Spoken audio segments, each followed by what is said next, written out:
Hello. I have a new book for you today, and the writer of the book allowed me to read this one. And it's called What's a Penguin to Think When He Wakes Up Pink?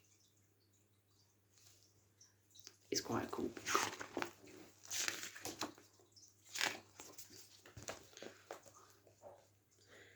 One sunny morning, Patrick woke up to find he had turned bright pink. His beak was pink, his flippers were pink, he was pink from head to foot. Penguins shouldn't be pink, should they? This is terrible, cried Patrick. What will all my friends say? Whoever's heard of a pink penguin? Don't worry, dear, soothed his mum. Dr. Black will soon sort you out. Dr. Black was puzzled. She looked in her big medical book. A very cold penguin can turn blue, she said. If you're feeling queasy, you can turn a bit green. But pink is very unusual. Dr. Black closed her big book. Perhaps you'll get used to being pink, she said to Patrick. But I'm a boy, he shouted, and boys can't be pink. When they got home, Patrick's dad opened another big book. It was called Birds of the World. Look, he said to Patrick, flamingos are pink, just like you. Patrick looked. He saw hundreds of beautiful birds. Are some of them boys? Asked Patrick as he gazed at the picture. At least half, laughed his dad. You see, boys can be pink. Patrick got teased at school for being pink. Don't worry, you'll get used to it soon enough, said his mum. Patrick wasn't so sure. He didn't like being different from everyone else. One Saturday morning, Patrick pulled out his rucksack. He put in his pyjamas and his favourite soft toy. I don't fit in here anymore, he told his mum and dad. I'm going to Africa to see those flamingos. Patrick went to the water's edge. Africa was a long way north, but he was a strong swimmer. He swam for several days and several nights.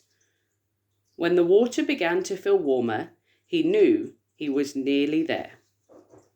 On the 8th day, Patrick arrived in a wide bay. On the shore, he saw hundreds of flamingos, just like in the picture. He waddled up to them and held out his pink flipper. How do you do? He said politely. He's right, they are pink like him, aren't they? The flamingos looked down at him curiously. They had long necks and spindly legs and were very, very tall. Will you join us for lunch? One of them asked Patrick. Oh, yes, thank you, he said. All the flamingos dipped their long, curvy beaks into the water and began skimming them back and forth. Patrick's beak was quite the wrong shape, so he came up coughing and spluttering. Poor Patrick would have to go hungry. Oh, I got a bit tongue-tied, didn't I? After lunch, the flamingos had a nap. They all stood on one leg and tucked their heads down. Patrick tried to stand on one leg too. He was hopeless. Can you stand on one leg? I can for a little while, but not as long as a flamingo. When sunset came, it was time to fly to the nesting ground. The flamingos flapped their wings and rose into the air like a big pink cloud. One small pink penguin was left behind. Because penguins can't fly, can they? "This is no good," said Patrick. "He didn't belong here either," he thought. "This is no good," said Patrick. "He didn't belong here, even though he was pink." It was time to go home.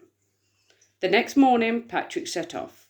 He swam for several days and 7 nights, until the water felt lovely and cold again. Patrick's mum and dad were very pleased to see him. You must have missed your favourite breakfast," said Dad. "I sure did," said Patrick, with his mouth full. When Patrick went back to school, his whole class crowded around him. "Where have you been, Patrick?" they asked. "We missed you." Patrick's teacher asked him to give a little talk about his travels. He stood at the front of the class with a big map and pointed. "I went to Africa," Patrick told his friends. "Wow, you swam all that way?" asked Billy. Patrick nodded proudly. Look, all his friends. "In Africa, the water is warm," he continued. "There are colourful fish and tall pink birds called flamingos that stand on one leg." "Did you see one of those?" asked Lula. "I saw hundreds," answered Patrick. "They were beautiful, but they can't swim underwater or slide on their tummies like we can." "Really?" said his classmates. "Oh, what a shame." After school, Patrick waddled home with his best friend, Arthur. "You know, Arthur," said Patrick, "I'm really glad I went to Africa." "I'm really glad you came back," said Arthur.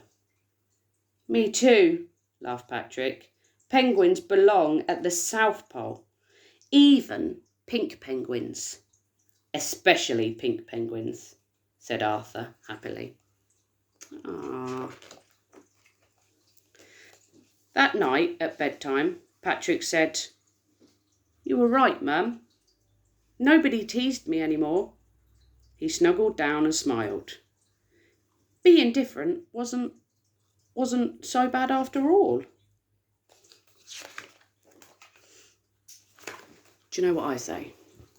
Being different is the best. It's just, if we were all the same, we'd all be boring, wouldn't we? Being different and standing out is a good thing in my eyes. See you later.